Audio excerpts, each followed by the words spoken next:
Morning, everybody. Welcome to the March 14th Public and Protective Services Committee. We did have to meet as a committee earlier to do an appeal hearing, but I'll call the actual committee meeting to order.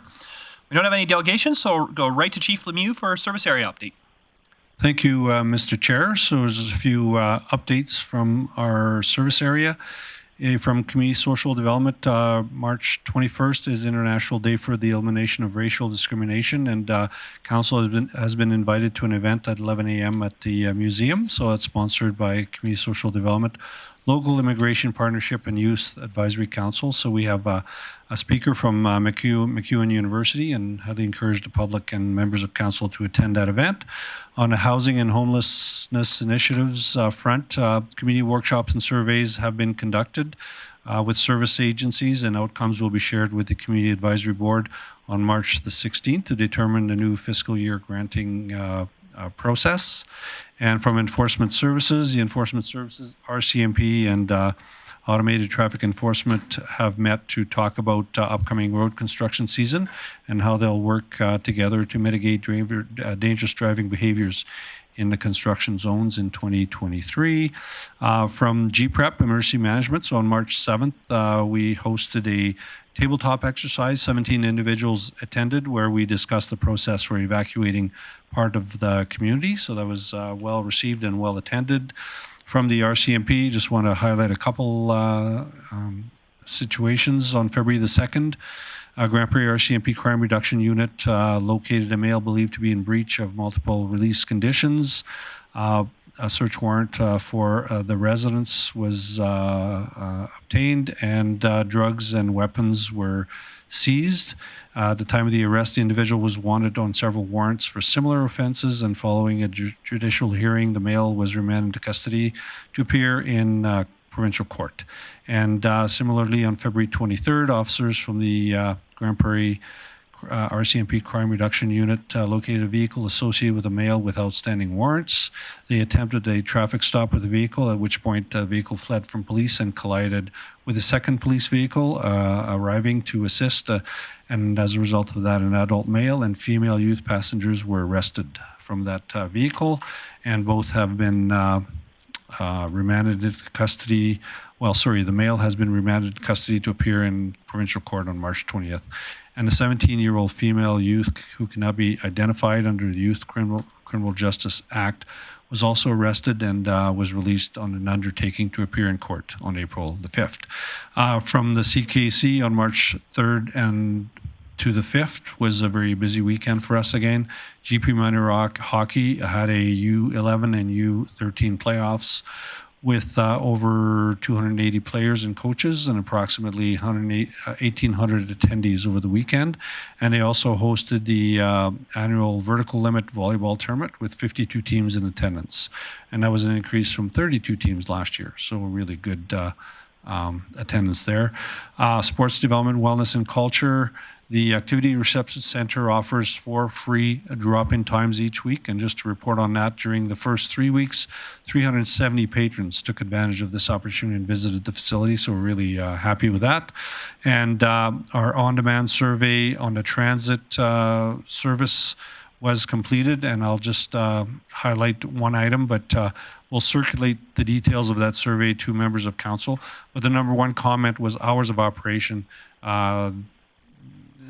Citizens saying there should be more evening and weekend service, and 56% of respondents indicated this, and that'll be dealt with at with a report later on today. So that's my report. I'd be happy to answer any questions. Excellent. Thank you. I know that Mayor Clayton has something, and then I got Councillor Blackmore next, and then Councillor Thiessen. So Mayor Clayton.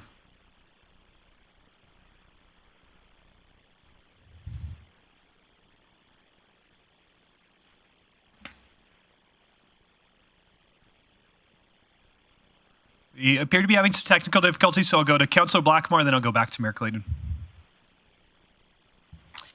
Mr. Lemieux, I wanted to ask you some questions about closures at the Aquatic Centre due to staffing issues over the course of last week, and also lack of communication about that.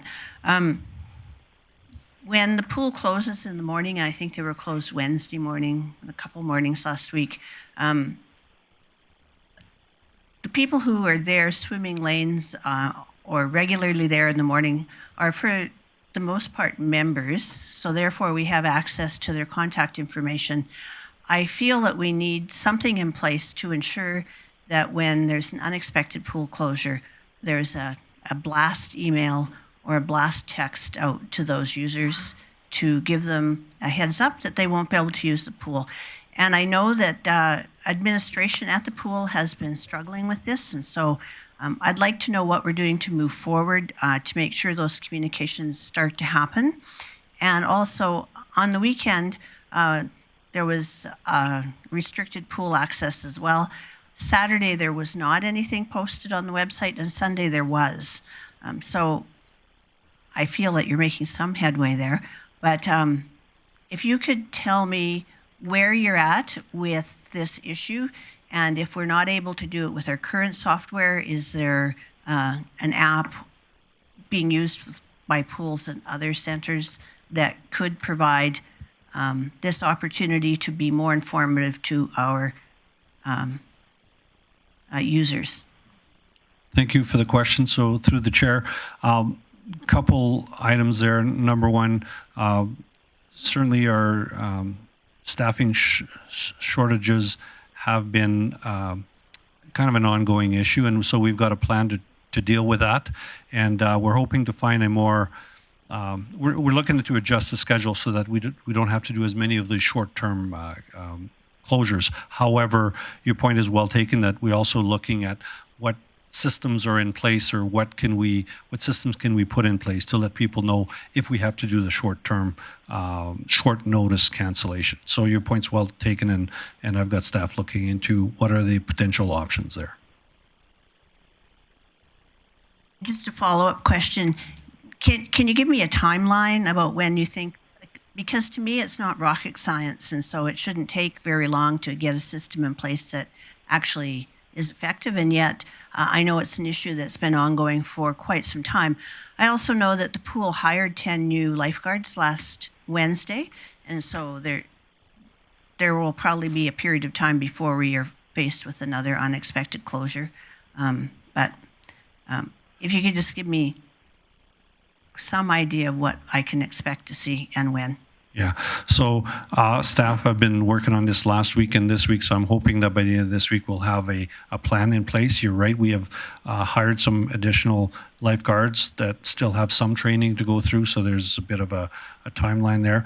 We're also conscious that we're approaching spring, and then we'll have a outdoor pool, so we're kind of looking at how could we put a schedule together that allow us to minimize closures for the indoor and allow us to have enough resources for the upcoming outdoor pool. So I'm going to say in the next week or two, we'll have a plan that we'll share with council.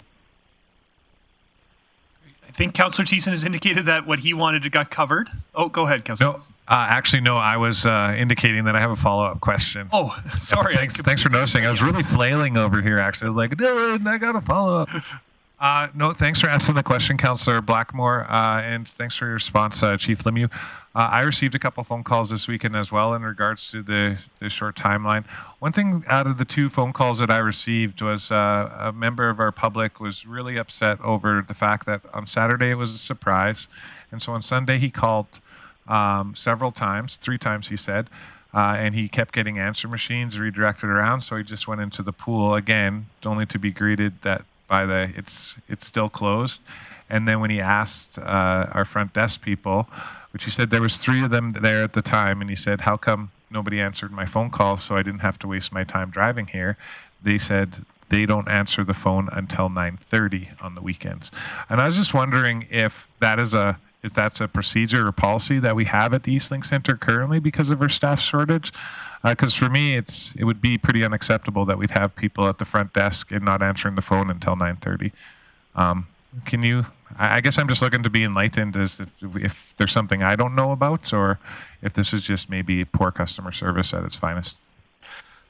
So through the chair, so I don't have the exact answer in terms of what the policy is and what the hours of operations are for the phone service, but I'll certainly follow up and we'll get back to council on that.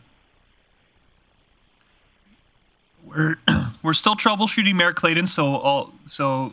Lemieux, you might have question coming at you about director service update later in the meeting, just so you know. I'll let her do that when we figure out the tech side. But meanwhile, I will move on to our next report, Equity, Diversity, and Inclusion Training with Ms. Sutherland.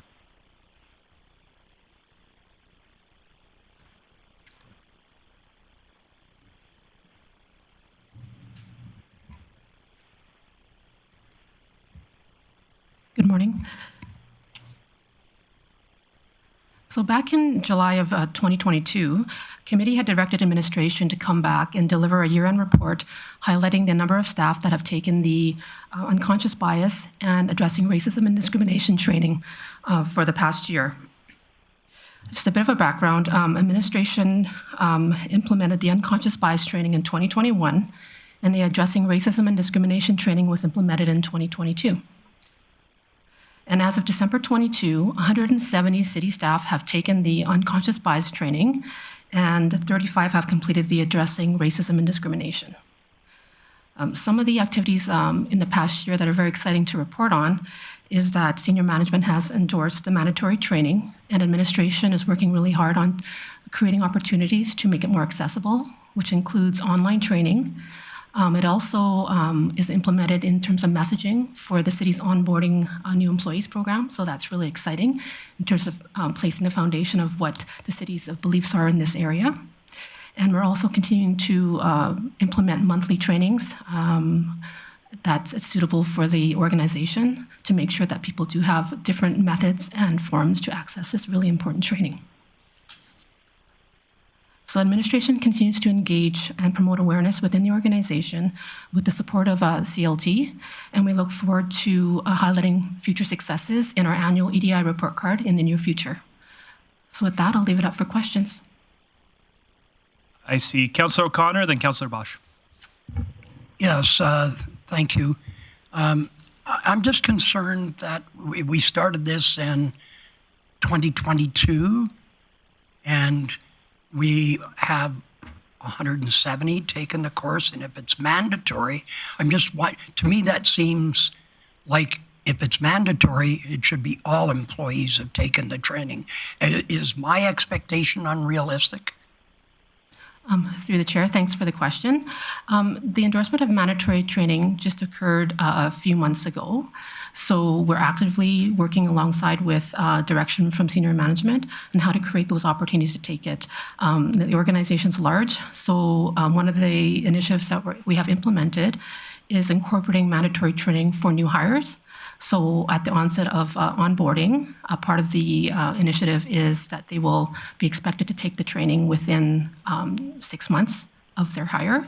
So that'll help move things along. And in terms of existing employees, we're creating that online platform because we have varying employees that have different access to time in person or online. So we're trying to create those opportunities for them to be able to access. So this is in-person training rather than an online, but you're going to develop the online to help expedite that. Yeah, through the chair, yes, we are. Thank you.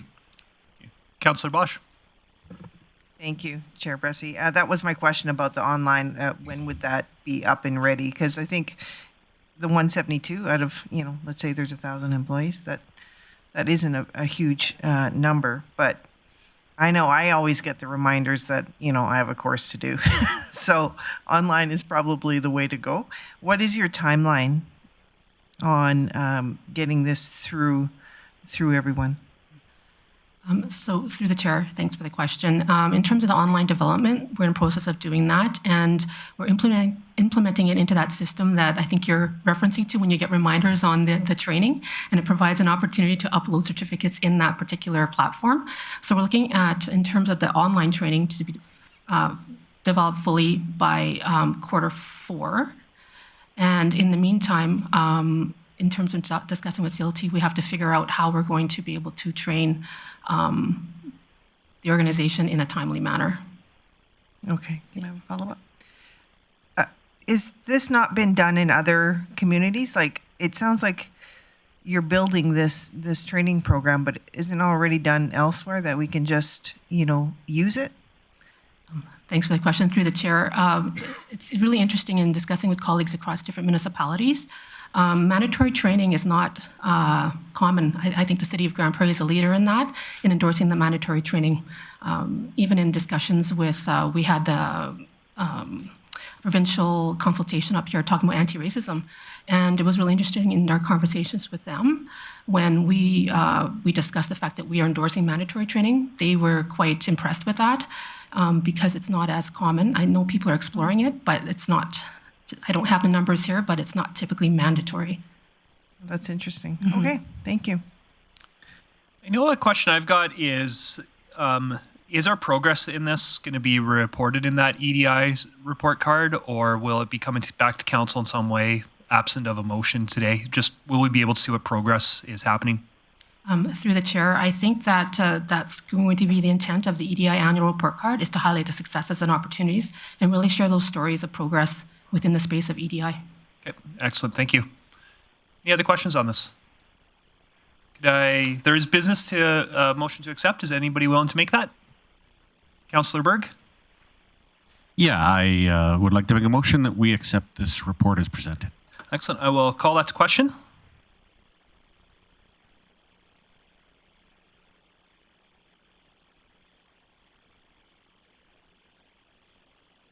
Mayor Clayton in favor. We got her. Excellent. And that motion carries. Thank you, Ms. Sutherland, for the report, but also more importantly, thank you for the work. It really is important for our community, so thank you. And next up, I will call Mr. Harvard to talk about extended hours for transit. The report of the morning, in my opinion.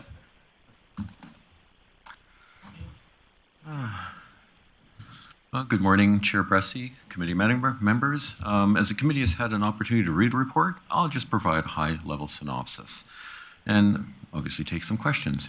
Motion was made during budget deliberations amending the transit budget by adding $100,000 to provide transportation delivery options outside of current operational hours. Council is clearly aware of this need as it took the initiative to add this item to the budget at that time. As was highlighted in the report and included in the attachment, Grande Prairie Transit currently ends its service earlier than most of our comparator cities. And then when surveyed, as Chief Lemieux mentioned this morning briefly, the transit system improvements, the extended hours were the #1 request. And that, again, was echoed even on our on-demand survey. We're recommending that transit service hours be revised as follows. Monday to Friday, 6 a.m. to 11 p.m., Saturday, 8 a.m. to 11 p.m., and Sunday, 8 a.m. to 8 p.m. We're also recommending that option 3 be the option selected to deliver the service. We chose option 3. It's based on the ridership that we had experienced from our hybrid on-demand service, which was operated in 2019 to 2021. The additional funds that are required for this option will be absorbed within the current transit budget. And we'll continue to, all of the new services as our services are today, we monitor them and we will tailor them to meet the demand. And our final recommendation is to committee to consider option 3 and the revised service hours as its recommendation to council. Questions? Great. Thank you. Any questions? Councillor Thiessen. Thank you for the report, Mr. Harvard. I think this is great. I look forward to seeing the recommendation come forward to council. How soon would this start? So if council were to approve all things, what would be the start date for the extended hours? Through the chair, we'll be looking at mid-May, early June. May, early June. Okay. Okay, thank you. Councillor Bosch. Thank you, Chair Bressie. My question is in regards to your survey. How did you do the survey? Was it just online through the city's platform, or did you get about slips that they, for each member that came on the bus that they could go to a portal or a QR code to answer the questions? Through the chair, just to be clear, the survey that we had just completed, it was specifically for our on-demand passengers, although we did ask larger questions in terms of the system. That survey was delivered through our website, through the app. So anybody who uses the app and books their ride on the app, they would have a link to that survey. And also we had paper surveys on each bus. Perfect. The reason I ask that is because some of the people who are using a different system of transportation now, because of the hours, may not have had the ability if you weren't doing all three of those things. So thank you. A question I've got is, if we go with option 3 and it's on demand, is 11 is that the last time a bus will drop somebody off, the last time it will pick somebody up, the last time somebody will can request a ride? Just what do we mean by that 11 p.m. is the end of hours? Chair Bressie, that would mean the end of service would be 11 o'clock. So theoretically then the last time that someone could request a ride and for them to get it would be approximately 10:45. Okay. So that, yeah. So what happens if it's 10:30, somebody requests a ride home, and a lot of people are requesting rides home that night, and so a bus just isn't going to be able to finish by 11 p.m. Would we go into overtime? Would that person just be out of luck? How would we handle that?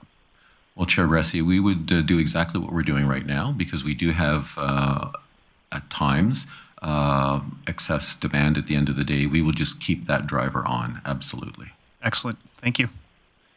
Any other questions? Is anybody willing to make a motion? Councillor O'Connor, I think this is one you should make. Thank you, Councillor Bressie, Chair Bressie. Yes, I'd like to recommend, and I don't see it. Is it in the? Yeah, so the recommendation is recommend council approve option number 3. For the Yes, I'd like to move that we accept option number 3 as presented. Great. Excellent. Thank you. And I'll definitely be supporting this. Just to speak to it, I think this is one of the real advantages of on demand is we can flex up service where there's a few riders, but not a lot of riders that need it. And so we can get people to work when they need to get to work, get them to social engagements when they need to get social engagements without running empty buses around town, I think is really exciting for me to see. Councillor Berg. Yeah, and for me, this speaks to that quality of life component, because I've had people comment that use transit. Yeah, this is great for work, but I have no life outside of it. So I want to go to a movie, I can't. I want to go to a concert, I can't, because I don't have a ride back. So this is something that, again, really speaks to the quality of life component for those that don't own vehicles, and in winter where it's, just too long to walk, and bike traffic is not practical. So thank you for doing this, and look forward to it being implemented as soon as possible. Excellent. Thank you. Not seeing anybody else trying to get in the queue, so I will call it to question. Mayor Clayton, how do you vote? In favor. And that motion carries. Thank you, Mr. Harvard. We appreciate the work. And next up, we've got Mr. Manuel to talk about the Police Commission bylaw.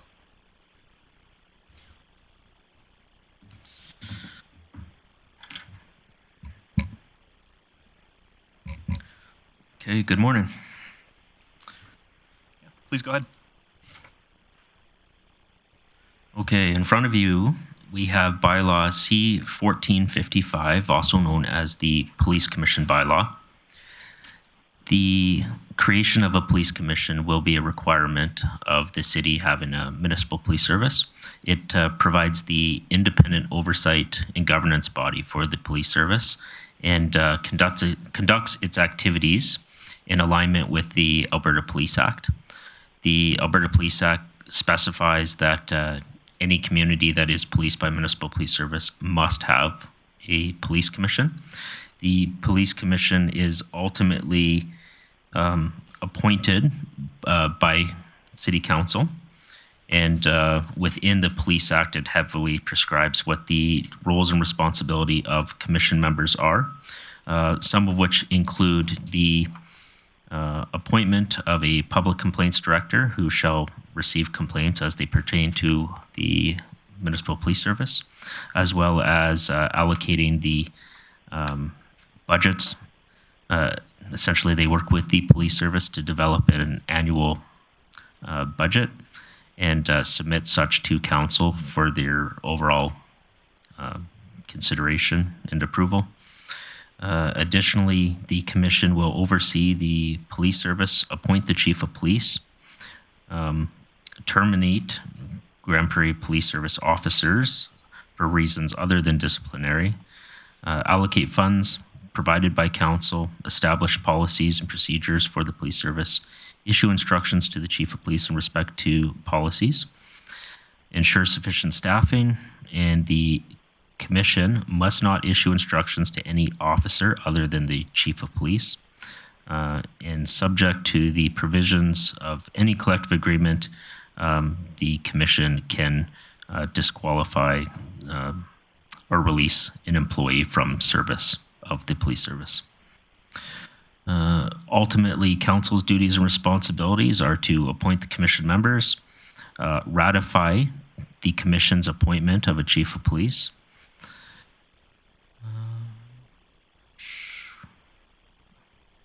as well as perform the collective bargaining. The city actually shall perform the collective bargaining of the police service and its association. So those are the high level provisions of the responsibilities of the commission and council's role, but I'm sure there's going to be further questions, so I'll be available for those. Excellent, thank you. Councillor Blackmore. Mr. Manuel, when I read the actual bylaw that you've presented to us, maybe I'm just missing it, but I don't see any part in there that speaks to remuneration. I'm wondering if we have to include that in the bylaw, or and if we do, does it have to be an amount, or can we just say that we may pay a remuneration or a per diem? Through the chair. So that is a right that council has. It's not explicitly identified in the bylaw as we will or will not. It's a right that remains. The specific amount doesn't have to be found within this bylaw. It can be found in other city bylaws if council decides to do that. At this point, administration hasn't weighed in on the issue as to whether we should or we shouldn't. We can take council's direction in regard to that. And then just on another note, the process going forward, we pass this bylaw, then we hire an executive director before appointing a commission. Is that correct? And if that is, what's the timeline on that? Yeah, so the envisioned timelines along with this is if supported by committee to advance to council, this will be heard at the council meeting next Monday on the 20th. Following that, if it was passed, administration would proceed with the recruitment of the commission members through the essentially the standard boards and committee recruitment process, and envision an opportunity to appoint those candidates at a future May 1st, I think, regular sitting of City Council. During that time, administration will concurrently recruit a city staffer to be a seconded appointment as the executive director of the police commission. So it'll actually be not a direct employee of the police commission as the executive director, but an employee of the city of Grande Prairie who's seconded to work in that role under the direction of the police commission. That makes sense? Before I pass around the table, just going back to that first question. So talking about remuneration, the bylaw says it may be fixed from time to time by council. So would that just be a simple resolution of council would be sufficient to fix remuneration? I'll just pass to our city solicitor. Through the chair, likely a bylaw, but we are still mulling over that. It may be that we can amend an existing bylaw to add provisions that help clarify that rather than the creation of an entirely new bylaw for that purpose. Okay. I guess just a comment I'd have to committee when we do get to business. I think that we should discuss remuneration today and be knowing what we're doing by next Monday so that we can have that early in recruitment. We can tell people what to expect. But let's ask questions before we get to that business. Councillor O'Connor. Yes, I'm curious. Is there any in your research on commissions to having a deputy chief or assign someone that's under him just in case a police chief is taken up. I'm not sure. I don't want to complicate it, but it came to me when I read through the report that I didn't see anything referring to a deputy chief. Yeah, so through the chair, Councillor O'Connor, what happens is if the chief is absent for any particular reason, there's an acting chief that goes up. So in most cases, it would be your 2IC, so that would be the deputy chief. We don't project to have deputies, we'd have superintendents, but same idea. You would essentially, the next most senior person or persons could be appointed up to be the acting chief and fill that role. Okay, thank you. Are there any other questions? I've got one. For me personally, I feel that our current board and appointments committee appointment process is insufficient, and that for me personally, I think that interviews are an important component of this. I think it's just, where would you like council to have input on that process if council wishes to have input on that process?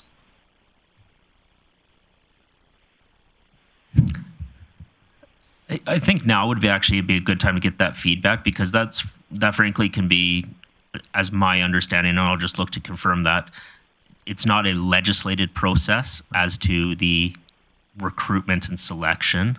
So the following the existing process as far as candidate applications and time posted and those sorts of things, I think could probably be further enhanced with an interview process if desired, but I'll just confirm. Through the chair, I would reiterate the same comments. If there's a desire for a deviation from an established process, it would be great to have the direction from council to maybe make it a bit more robust or add some elements. Great. Well, I guess I just comment that personally, I think that we should ask for interviews in this process, and probably members of council should participate in that. The two reasons those are important to me is, number one, this is a really big responsibility that members of our community are going to take on themselves, and I want to make sure that they understand what this responsibility is. They don't just read it briefly and decide, yeah, I'm in, but they understand it. But the second reason for me is, I really think that we need to have a broad-based ability for people in the community to apply for this. And I think when we're just reading 2 or 3 sheets of paper about somebody, frankly, it's hard for somebody that's not known by council to get appointed to things, because you only know what's on 2 to 3 sheets. So I think, in fairness, I think there should be an opportunity for people to interview for this personally. Councillor O'Connor. And then I'll go to Mayor Clayton. Yes, thank you, Chair Bressie. I think it's really important to have a matrix of what qualities we're looking for. And so I think that will help the community know that, if we're looking for a lawyer or previous enforcement experience, and diversity and inclusion, I think, are very important to be. So I'm just wondering who is going to set the matrix up so we know exactly what we need to get to form that commission.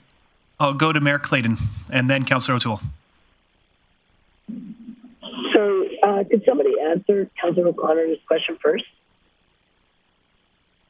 Sorry, did you have a question, Councillor O'Connor, or was that more just comments? Yes, I'm saying who is going to develop. My apologies.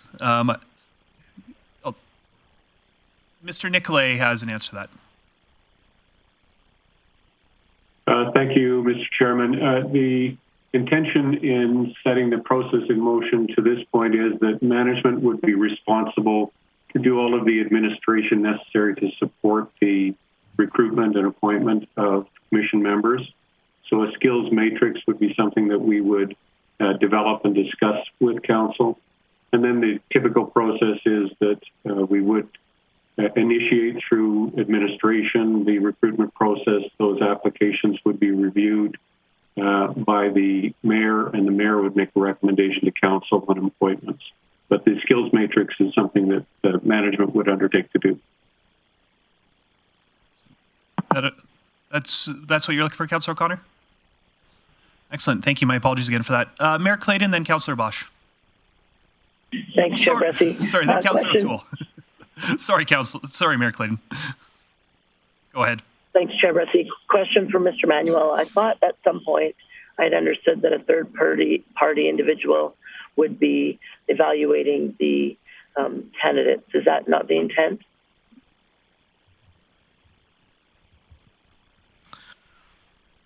No, that is not my understanding. Certainly, again, it's not prescribed, other than to say that council will make the appointments. So if there's a desire to have a third party, that can certainly be brought online. Mr. Nicolay? No, I guess. Sorry, go ahead. Sorry, just Mr. Nicolay has his hands up too, so I'll just see if he's got anything he wants to add, and then I'll come back to you, Mayor Clayton. Yeah, it is on that point. Thank you, Mr. Chairman. Mayor Clayton, the idea of using a third party is still very much in play. When we learned that the strong preference from the minister is that all commission members be local, the importance of an outside third party became more discretionary than it was in earlier contemplation. But it's still very much in play, and we can then initiate the third party quickly if that's council's desire. Thank you. I guess, considering the timeline that was put forward today, there seems to be some information that council still needs in regards to going to make decisions on a commission. So, and I know that, this timeline is to have this in front of the bylaws per se in front of next council, but the commission, et cetera, was mentioned to be for the first council meeting in May. So with that, I'm wondering, Mr. Manuel or Mr. Nicolay, will there be a report coming back to this standing committee or council with more parameters around the commission? Through the chair, Mayor Clayton, pertaining to the recruitment process and selection? Yeah, because initially my understanding was that Minister Ellis was to do a ministerial order to appoint 2 candidates. Now I understand that may not work with our timeline. I also hear that we may or may not use a third-party evaluator. So there's a few moving parts here. And just so that this process is as transparent as possible, I'm wondering when council will see a laid-out plan for, taking applications, going through the applications. I just need, it seems a little loosey-goosey to me, so I'd like a better, more identified, straight process. So I'll hand that to Mr. Nicolay has his hands up, so I'll hand that to him again. Thank you, Mr. Chairman. And yes, Mayor Clayton, you will get a very detailed protocol for what steps would be followed, assuming council approves the bylaw. Job 1 was to get the bylaw in accordance with all of the legislative requirements and any nuances that council may want to introduce between now and Monday night. Job 2 then would be to initiate the process. So in the background, the idea of a skills matrix, a remuneration comparison to other municipalities and details as to whether or not that is common or uncommon, and whether a third party would be used. That is occurring in the background, but just not ready to be presented at this point. Perfect. Thank you. That's what I wanted to hear. So is it realistic, because the public is asking when we will start to take applications for commission. So is it fair to say that we'll see a report to the next standing committee? So in 2 weeks, is that fair? Yes, I think that's a very reasonable timeline. The approval of the bylaw is anticipated for March 20th, so it would be following the March 20th approval, and the next meeting that information could be brought forward. Perfect. If I could just, Chair Bressi, I had one more comment. Mr. Nicolay, I think it would be valuable for council in that report to include compositions of other municipalities' commissions. For example, if Medicine Hat has in their skills matrix a certain blend of commission members, and whereas if Edmonton City Council or Edmonton Police Commission has a different composition, I think that is valuable information in the report if it's accessible. Thanks. Absolutely. Thank you very much for that guidance. Great. Thank you. I appreciate that conversation. It sounds like, I just want to clarify, you don't require a motion for that report. We can expect that to come to committee shortly, even without a motion. That's correct. Excellent. Thank you. Councillor O'Toole. Hey, I finally made it in. Woohoo! Just in regarding to the commission members and the matrix and all that kind of good stuff, will there be a vulnerable sector check or a police check to see if they had no criminal activity, possibly outstanding taxes or something like that, that is sort of like a normal process, I think? Through the chair, commission members are required to undergo enhanced security screening.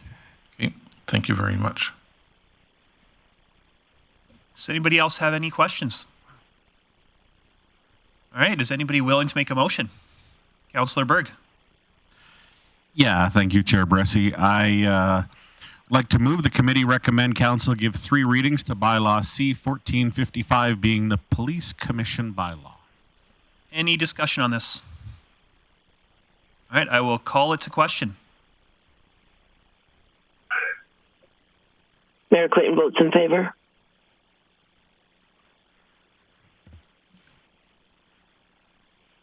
That motion carries. I'm not seeing anybody flag me, so I think we can move on for this piece of business. And Mayor Clayton, the next piece of business is yours with Childcare in Grande Prairie. Oh, and thank you, Mr. Manuel. We appreciate the report. Go ahead, Mayor Clayton. Thanks, Chair Bressy. If you could just give me 1 second to pull up my documents. Yeah, definitely.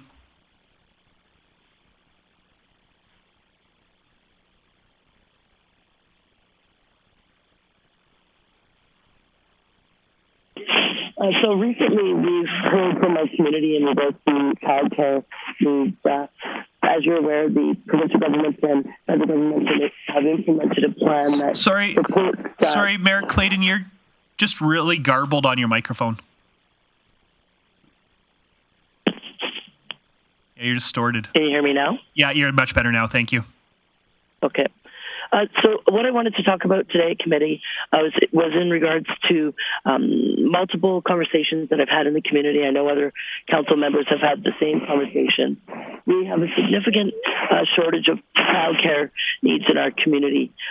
As we're aware, there is a program that's been implemented through conjunction with the provincial government and federal government to support people needing childcare. However, there's a different funding stream for nonprofit childcares as well as for-profit childcares.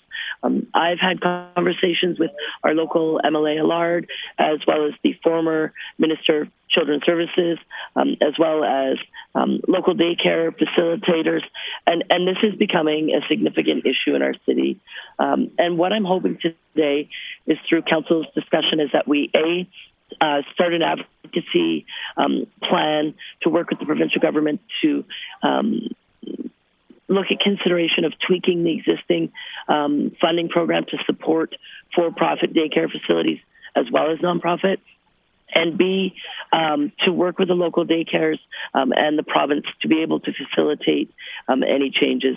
This is a relatively quick-moving piece, and I know that there are people looking to get back to work in various sectors, whether it be healthcare and administrative support, professional services, and truly one thing that is holding people getting back to work is childcare. So I'm looking for council's interest in this as well as support to move to further this to another level of conversation. Thank you. Is there a motion you're intending to make, or are you really just hoping to have a discussion today? A discussion is fine. I'm also happy to make a motion, and then the motion would be direct the mayor to work with administration and bringing let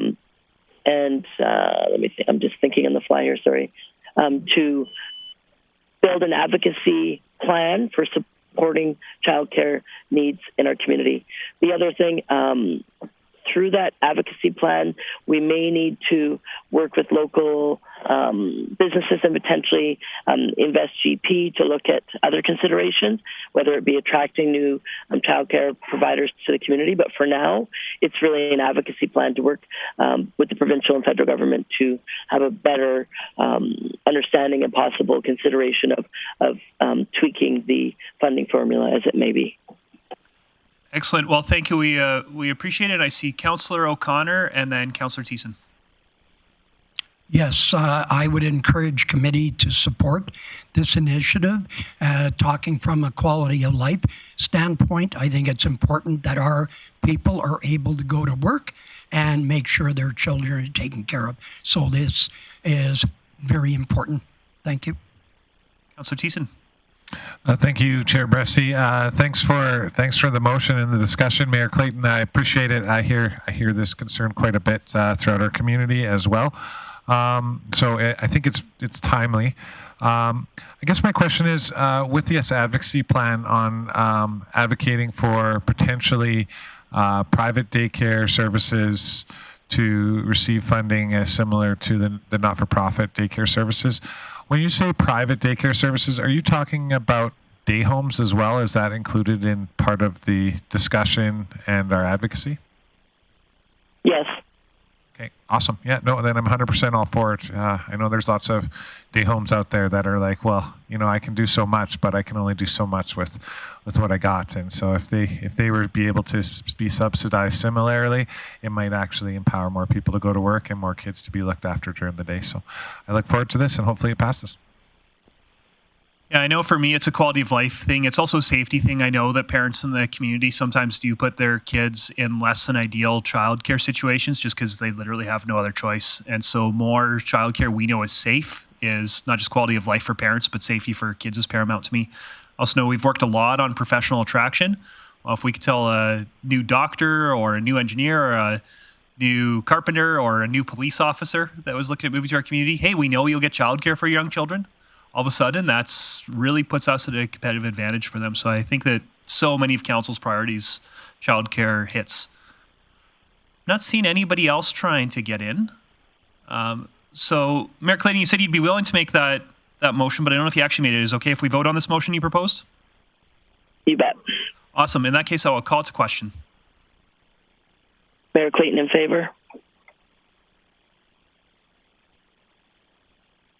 Excellent. And that motion carries. Thank you for bringing that to us, Mayor Clayton. And I will bring us to the outstanding items list with Chief Lemieux. Thank you, Mr. Chair. So I would suggest that we remove items 1229, transit outside of current operating hours, and item 1210, dealing with unconscious bias and racism discrimination training. So other than that, the list is still accurate. Thank you. Excellent. Thank you. Councillor Thiessen? Yeah, thanks, Chair Bressy. Thank you, Chief Lemieux. Just a question under item 1248. I have some members from the community that have been sending me some social media messages in regards to urban hens, and that there was a request to potentially increase the numbers allowable. I don't know if I just missed that meeting. I know that a week later we had another delegation come in and his rooster was getting taken away from him, and I know there's a motion, what type of complaints, but either I missed a meeting or were we just lumping everything into the urban hen complaints? Because there was a request from the public that did receive direction from council to look into it about expanding the number of hens in backyards. Thank you to the chair. So our intent was to have that discussion when we bring back that report on 1248, to have the discussion in terms of is the number of allowed hens still appropriate, or does council want to change that? So that was going to be part of that discussion. Okay, yeah, just making sure. Thank you very much for elucidating me. Thank you. Excellent. Councillor O'Connor?